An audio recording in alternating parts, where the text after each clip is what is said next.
I'm Michael Fox, and this is the Prospector Podcast. And we're on location at the Vancouver Resource Investment Conference. And you never know who you're going to run into. We've run into old friend Killian Charles, the president and CEO of Brunswick Exploration. Welcome, Killian. Thank you for having me here, Mike. Yeah, our paths kind of crossed during the year, but not to the point where we actually see each other. We kind of wave at each other from a crowded room. It's good to sit down with you. Before we get into the meat of this, let's tell everybody who's not familiar with Brunswick what you guys are and what you're doing. Yeah, so Brunswick Exploration is one of the leading lithium exploration companies out there. I like to say that very few companies, teams, geos have seen as many rocks as my team has had. You know, we've explored across all of Canada over the last 24 months. We've launched one of the largest lithium exploration program the world has ever seen. And, we like to think outside the box. We like to push the envelope. And so we're now even on an international basis, having made the first lithium discovery in Greenland as well. So we like to stay active. Let's put it that way. Outstanding. 24 was a very active year for you guys. You guys had a lot of accomplishments, including entering into Greenland. Can you give me a review of everything you guys have done? We might be sitting here for a while, but let's talk about 2024 and the success you guys have had. Yeah, look, our view is really simple. Macro market for lithium may be in a tough spot, but that doesn't mean we're not going to do any work. I'm always been a big believer that you got to move ahead. And so that's exactly what we do in Brunswick. I mean, we have a clear understanding of what we're looking for and how we're going to get there. So we made a discovery in Quebec, which is honestly the best place in North America for lithium, late in 2023, called the Mirage asset. In an extremely weak market for lithium, we put in 17,000 meters of drilling. We actually drilled the 7th best hole globally for lithium. 94 meters at 1.55% lithium oxide, starting right from surface. It's a significant hole, and it's exactly what we said we'd do. We're not just here to explore for lithium. We're here to find mines, right? That's our MO. And to be quite honest, we know exactly what we're looking for on that front. We want 50 million tons, 50 kilometers from infrastructure with simple metallurgy. And we honest to God believe that Mirage, our asset in Quebec, can meet all of that. So that's why we poured in the money. We did the time so that we're still moving ahead with that asset. And then, as you mentioned, I mean, we've been an aggressive exploration company. We've done all of Canada. We said, well, how do we leverage that expertise that, separates us from all the other lithium companies out there? How do we continue making discoveries? And we said to ourselves, well, here's an area that no one's ever gone before. It's been bothering us for a number of years. Pretty much the same time we started exploring across Canada, we said to ourselves, well, geez, just because there's no lithium in Greenland doesn't mean that there ain't nothing to be found there. And so put pen to paper at the start of the year, staked that country, identified some targets, spent 3 weeks out there in the field. And sure enough, we came back and found lithium. So if any listeners reads a report, on Greenland these days that says, hey, there's some lithium over there. Well, let me tell you, it's because Brunswick Exploration put it on the map over there. It's kind of a singular accomplishment that not a lot of companies can say that they've done before.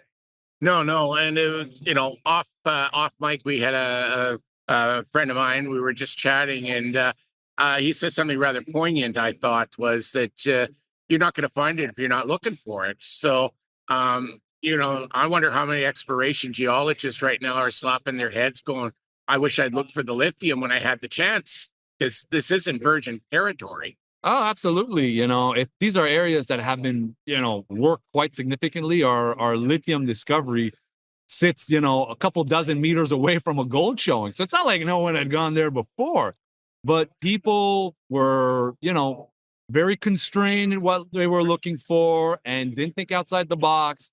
And at Brunswick, I mean, we know what we're doing on the lithium front. We know how to make discoveries. And that's exactly when we brought that expertise to Greenland. I mean, it was successful right off the bat. And to be quite frank, I think we're just getting warmed up over there. I mean, we've got a great asset in Quebec that's growing in the best jurisdiction for lithium in North America. But we can keep making discoveries. And I don't think a lot of other companies can say that, to be quite honest. No. And you come from the Asisco family. in a lot of ways. And you approach the lithium market very same as Cisco approaches the other markets that they're in. You're very methodical in how you approach a project, knowing that you want it to be a mine, and if it's not going to be, you know when to kick it. Absolutely. You know, at the end of the day, we're not here to waste time or our investors' money. And so from the get-go, we tried to look at that end solution. You know, I said we're here to find mines. That's because we took the time, sat down, looked at what lithium mines, profitable lithium mines look like, and then combined that with what we think profitable lithium mine is going to look like in 5, 10, 15 years. And that drove us to develop sort of key criterias, 50 million tons, 50 kilometers from infrastructure with simple metallurgy. And if we don't hit those guidelines, I mean, we don't want it. And frankly, neither should our investors. And we're not afraid to be upfront on our assets. If they don't meet those guidelines, those criteria, we're going to move on. And it's part of that, you know, exploration should be more than just finding things to find things. You need to have that end game. So we really look at it from both sides, grounds up and then top down as well.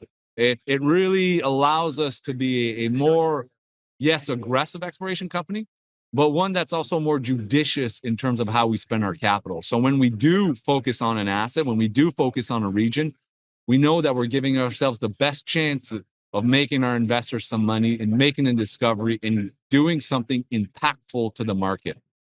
Perfect. So 24, as we've just reviewed, was a very successful year and some exciting new ground up in Greenland. It's being added. Before we leave Greenland, a lot of eyes seem to have popped up on Greenland lately.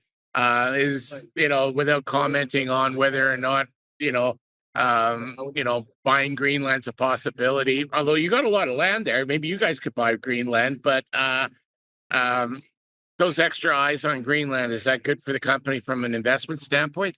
Look, right off the bat, you said we've staked a lot of ground. There's no two ways around. We definitely have. I think we're now the second largest claim holders in the mineral license holder in the entire country. We own, when it comes to lithium down over there, or I should say up there, we own it all. Every single possible target, we've now delineated stake. We're going to do a massive program in 2025.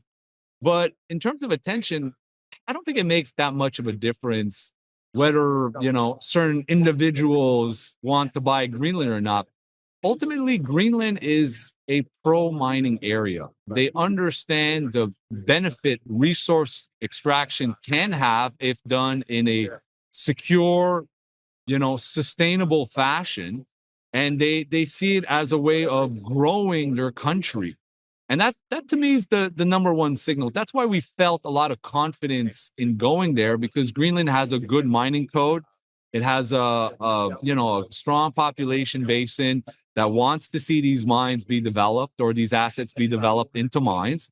And so it meets all of those criteria. And as long as you're a good corporate citizen and you're doing what needs to be done correctly, you will be rewarded on that front. And we're really keen to be doing more exploration work over there.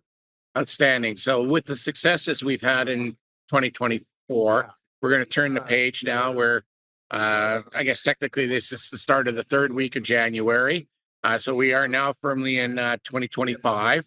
How are those successes in 24 dictating what you're going to do in 2025? And what is it that you're hoping to learn and achieve in 2025 with your projects moving forward? Yeah, look, again, tough lithium market. We keep our chin up and we're here to do work. I mean, that's what it boils down to here. And 2025 will be absolutely no different. We're starting to drill at Mirage, our asset in Quebec. We've got a number of heady targets that we're finally accessing this year. I mean, we're doing a 5-kilometer step out. Put it that way. That's a hell of a step out for an asset there. And we are going to be moving on that front. We're planning just this winter another 7,000 meters. We'll see if we're going to grow that. It's an aggressive program, just like we do in the Cisco family, as you mentioned before. Suds, shut up and drill, stupid. We subscribe to that mentality as well. We're here to delineate real assets. And then on the Greenland side, I mean, it's great to have to be one of the largest license holder in the country. It's great to have so many targets, but now we got to go work that ground. We got to go make more discoveries. We've made one. We think that we can make a heck of a lot more down there, or I should say up there. And that's going to be a big plan this summer. I mean, we're going to have 2 helicopters flying. We're going to have a bunch of geos up there. It's going to be aggressive. That's what we like to do. We like to make discoveries. We like to push the envelope. And 2025, just like 2024, is going to be another aggressive year for us to do so. So it's going to be exciting. I mean, it's going to be a catalyst, milestone-rich year. There's no two ways around it.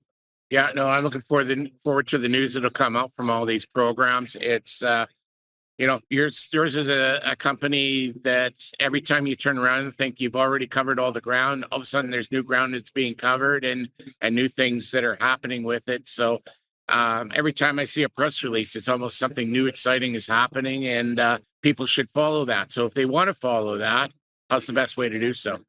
Look, we've got a presence on social media. Obviously, they can sign up to our mailing list, symbols BRW.V on the venture.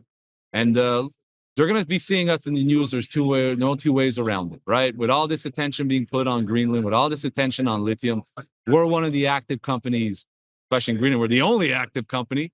And as I said at the start, if people start reading about lithium over there, well, they should know that it's because of us that it's there now. Perfect. It's a pleasure. I'm glad we bumped into each other, and thank you for taking the time to bring all of our listeners up to speed with what you're doing. Thank you. A pleasure as always. The Prospector News podcast is for educational purposes only. The opinions expressed are those of the participants and are not to be taken as investment advice. Listeners need to do their own due diligence and seek advice of a licensed investment advisor.